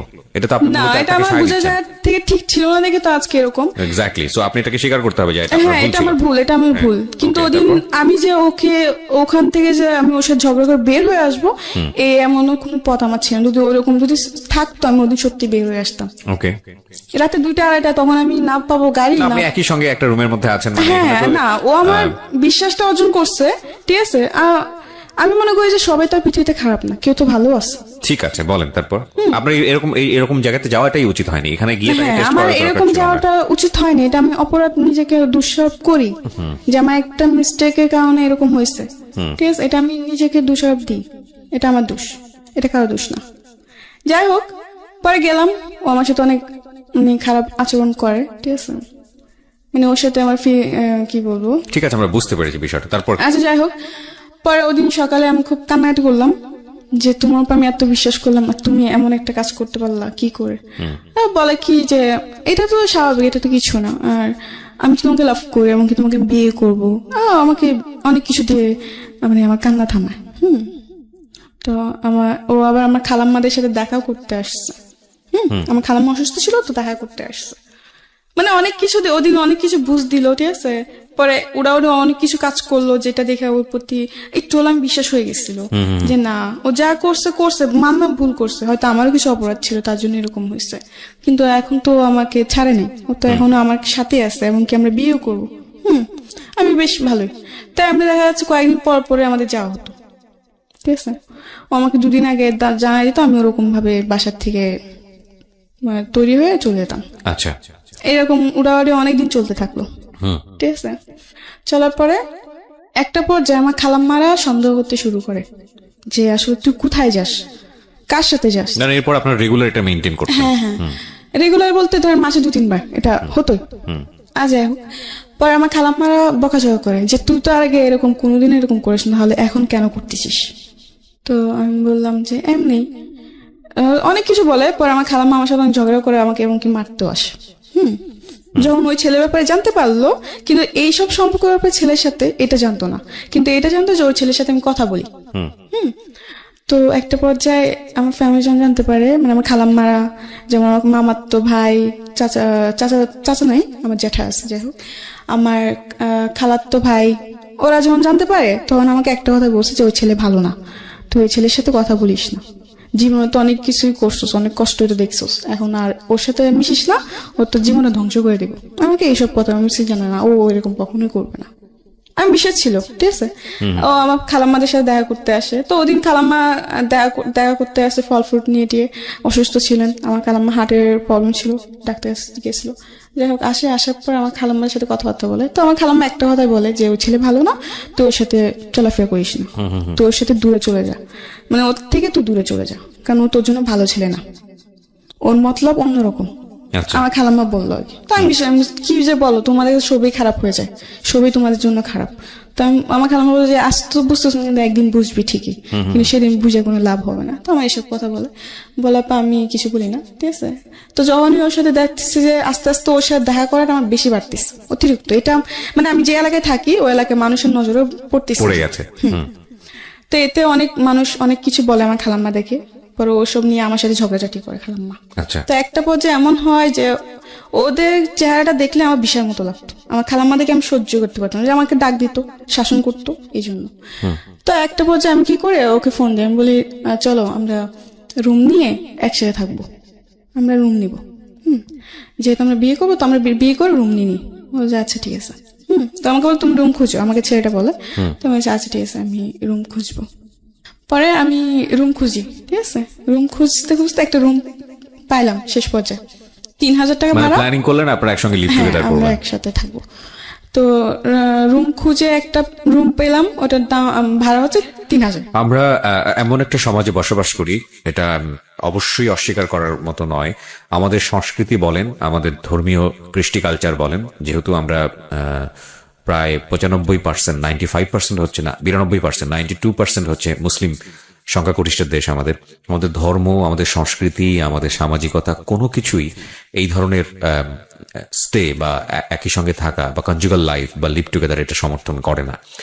এখন কথা হচ্ছে পাশ্চাত্যে আছে, পাশ্চাত্যের সংস্কৃতি দ্বারা আমরা প্রভাবিত হচ্ছি, অনেক ডেসপারেট হয়ে যাচ্ছে ছেলেমেয়েরা। আজকালকের এই ইন্টারনেট কমিউনিকেশনের যুগে ব্যক্তি স্বাধীনতার উপরে প্রাধান্য দেওয়া হচ্ছে, কিন্তু সামাজিক রীতিনীতি বহির্ভূত কোনো আচরণই ব্যক্তি জীবনে আসলে কোনো ভালো রেজাল্ট বয়ে নিয়ে আসে না। কারণ যে সমাজে যেটার চল, আপনি যদি সেটার সাথে ম্যাচ করতে না পারেন, তাহলে সারাটা জীবনে আপনার সমাজের সঙ্গে যুদ্ধ করতে হবে।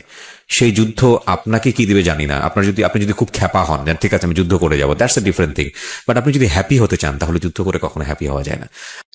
পরে যাই হোক আমরা এরকম ডিসিশন নিই যে আমরা একসাথে থাকবো, ঠিক আছে। তো আমি রুম টুম দেখি, দেখার পরে রুম ব্যবস্থা হয়। তো আমি ফোন দিই, ফোন দেওয়ার পর বলছে যে বাড়িওয়ালা বলছে অ্যাডভান্স দিতে, আর তোমার বোনের ফটোকপি আর কাবিন নামা চাইছে। এই কথা বলছে। তো এই কথা বলার পর বলছে আচ্ছা ঠিক আছে। তো আমি বলছি চল আমরা বিয়ে করিনি, কাবিন নামা তো দিতে হবে, তো কাবিন নামা ছাড়া তো রুম দিবে না। এটা বলার পর বলে আচ্ছা ঠিক আছে। বলে আমি তোমার কালকে জানাইতেছি, এই কথা বলার পর আমাকে বলে কালকে জানাইতেছি, মাসের পুরো শেষের দিকে। আর আমি ওদিকে আমার খালাম্মা দিকে বলছি যে আমি তোমাদের সাথে থাকবো না। এই নিয়ে অনেক কিছু বলে যে কোথায় যাবি, দেখ পৃথিবীটা যত সহজ ততটা না, অনেক কঠিন এই পৃথিবী, এই সেই, কোথায় যাবে একটা মেয়ে, এই অনেক কিছু বলে। তো আমি বলছি তোমাদের এসব ভাবতে হবে না, আমার যা করে আমি তাই করুম। মানে অবাধ্য ছিলাম, কথার অবাধ্য ছিলাম। যাই হোক, পরে ও একদিন পর ফোন দিল আমাকে। ফোন দিয়ে আমাকে বললো যে সরি আমি রুম নিতে পারবো না, একটু প্রবলেম হয়ে গেছে, আমি ইমার্জেন্সি দেশে যেতে হবে। ওকে, মানে রিয়াদ আপনাকে এটা বললো? হ্যাঁ, ও আমাকে এটা বললো। তো আমি বললাম যে এটা তুমি কি বলতেছো, রুম নিতে পারবো না মানে? মাস শেষের দিকে আমি খালাম্মা দিকে বল দিছি যে আমি ওদের সাথে থাকবো না, এখন আমি কোথায় যাব? এছাড়া তো আমার কোনো জায়গা চিনা জানা নেই, ঠিক আছে। তো এসব বলার পর আমার জিনিসটা অনেক খারাপ লাগলো, যার জন্য আমি এত কিছু করলাম, এত স্যাক্রিফাইস করতেছি, সে কিনা বলে এরকম কিছু। অনেক রাগ উঠছে ওর উপর আমার। রাগে আমি ওর ফোন নাম্বারটা ডিলিট করে দিছি। দিয়ে আমার একটা মামাতো বোন ছিল, বলে রাখি আমার মামাতো বোন ওর আব্বু আম্মু আসার আগে আমার খালাম্মার সাথে 3 মাস ছিল। তার মানে আমার সাথে খুবই একটা বোনের থেকে বেশি বান্ধবী ছিল, ঠিক আছে। আমরা যখনই যেতাম একসাথে যেতাম ঘুরতে টুরতে, আর ও আমার উপর সব জানতো। আমার ইয়েদের সাথে যে আমার এরকম সম্পর্ক এটাও জানতো, ঠিক আছে। তো আমাকে অনেক সাবধান করছিল, কিন্তু আমি মানি নাই। যাই হোক, পরে একটা পর্যায়ে ও না করে দেয়, ও রুম নিবে না। তখন আমার মাথা চিন্তা ঢুকে গেছে যে ও রুম নিবে না, তাহলে আমি কি করবো, কোথায় যাব? আমি তো তেমন কিছু চিনিও না। আচ্ছা যাই হোক, পরে আমার ওই মামাতো বোনটাকে ফোন দিই।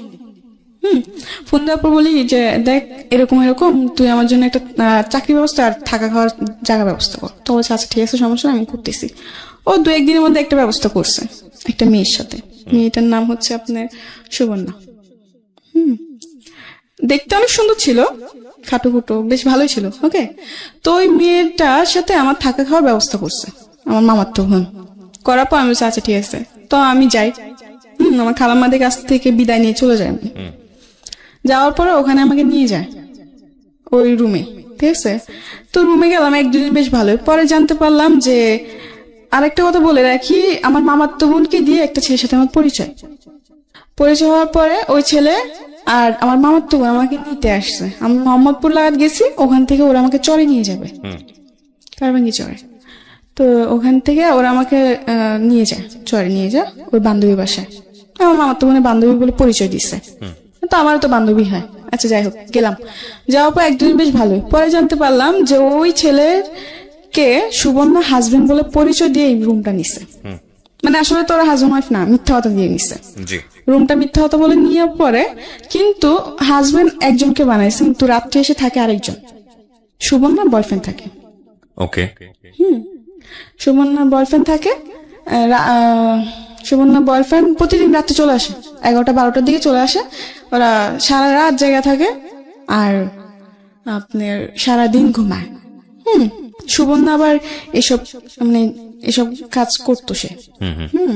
তো দেখা যাচ্ছে একদিন যাওয়ার পর দেখতে পারলাম একটা জিনিস, লক্ষ্য করলাম যে ও রাতে 2টা না 3টা নয় বাসাতে বের হতেছে, আবার বাসায় আসতেছে, ঠিক আছে। চাকরি করে না, কিন্তু অথচ ওদের কাছে টাকার কোনো অভাব নাই।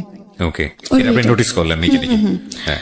তো একটা পর্যায়ে আমরা দেখতে দেখতে প্রায় অনেকদিন কেটে গেল, 10 দিনের মতো এরকম কাটছে। কাটার পর আরেকটা জিনিস, সুবর্ণা এবং সুবর্ণার বয়ফ্রেন্ড একটু অন্যরকম ছিল, একটু মানে কি বলবো, সবকিছু ওপেনলি। কিন্তু হ্যাঁ, ও মানে সুবর্ণা এটার জন্য কোনোদিন ওকে বাধা দেয় নাই, ঠিক আছে।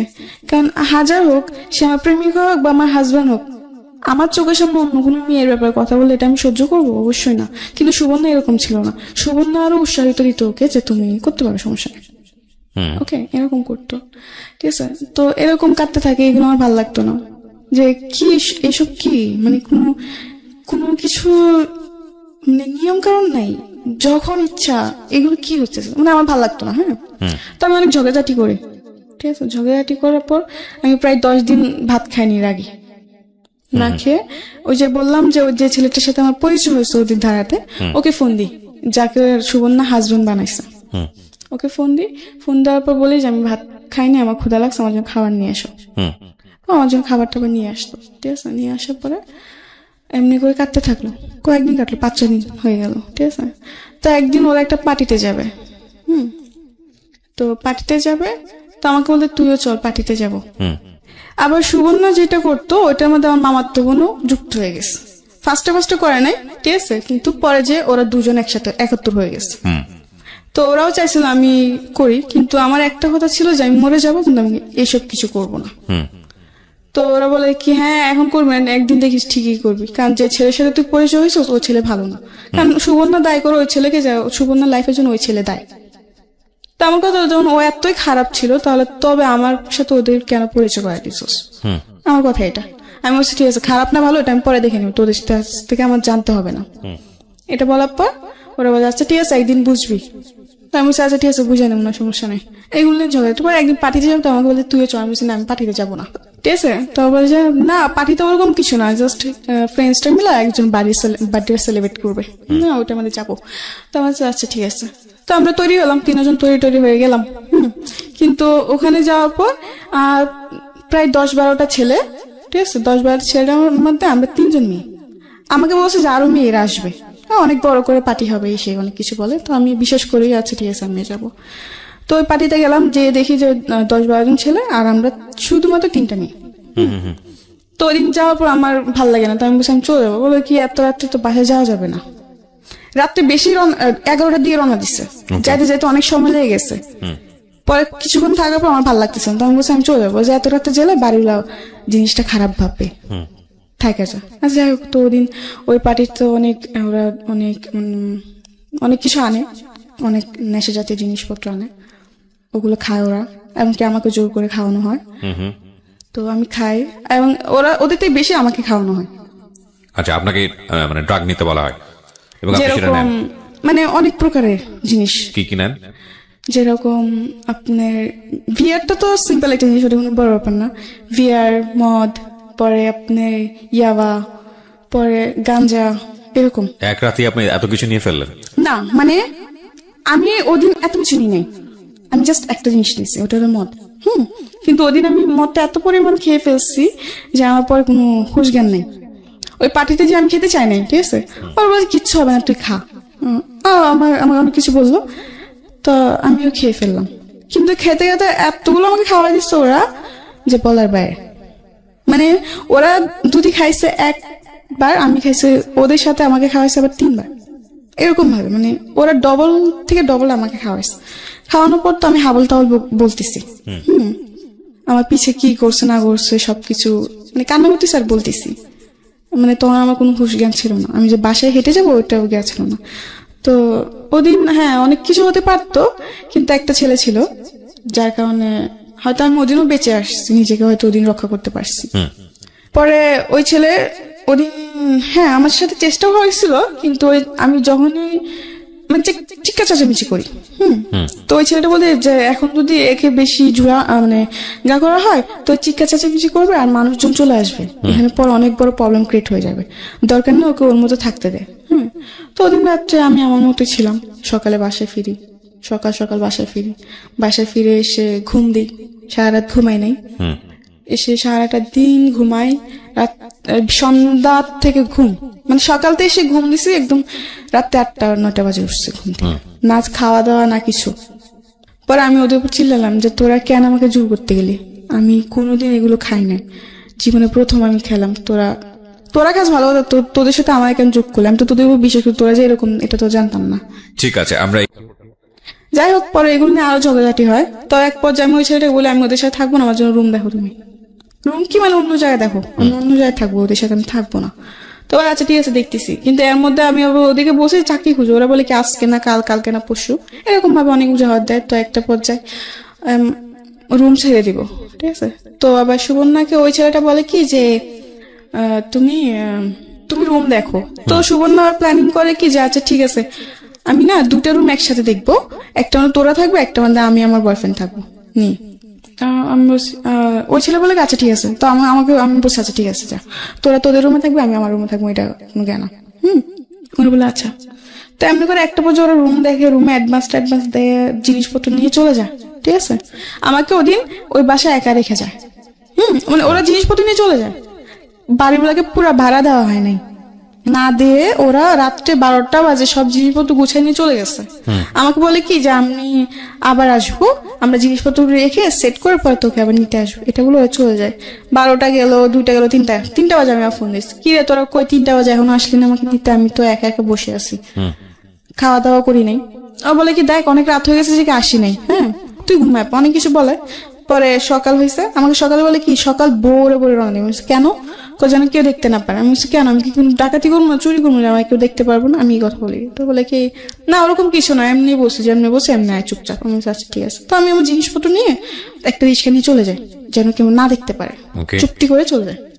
কিন্তু ওরা যে জানি না যে ভাড়াটা দেয় না, এইসব আমি কিছুই জানতাম না। আমি জিজ্ঞাসা করছি ভাড়া দিয়েছি, হ্যাঁ বাড়িগুলো সবকিছু দেওয়া ক্লিয়ার, কোনো জ্ঞান নেই। আমি আচ্ছা। যাই হোক পরে একটা রিক্সা নিয়ে আমাকে বলে এমন এমন জায়গায়, তো আমি এমন জায়গায় গেছি, যাওয়ার পর ফোন দিচ্ছি, ফোন দিয়ে বলে আসতেছি, এটা বলার পর বলে 2-3বার ফোন দিচ্ছি, দেওয়ার পর আসতেছি বলে আর আসে না। 1-2 ঘন্টা পার হয়ে গেছে, আসে না। তো একটা রাস্তার মধ্যে আমি একটা মেয়ে দাঁড়াইছিল, মানুষের নজর তো পড়বেই, সে সকাল থেকে দাঁড়াইছে, দুপুর পার হয়েছে, আসে না। একটা পর্যায়ে আমার ফোন অফ হয়ে যায়, চার্জ থাকে না, অফ হয়ে যায়। তখন ও আসে না। পরে একটা চাচা দেখে বললো কি ব্যাপার, তোমাকে যদি সকাল থেকে দেখেন দাঁড়াইছো, চলো আমার বাসায় চলো, তুমি যখন তোমার কেউ না আসবে তুমি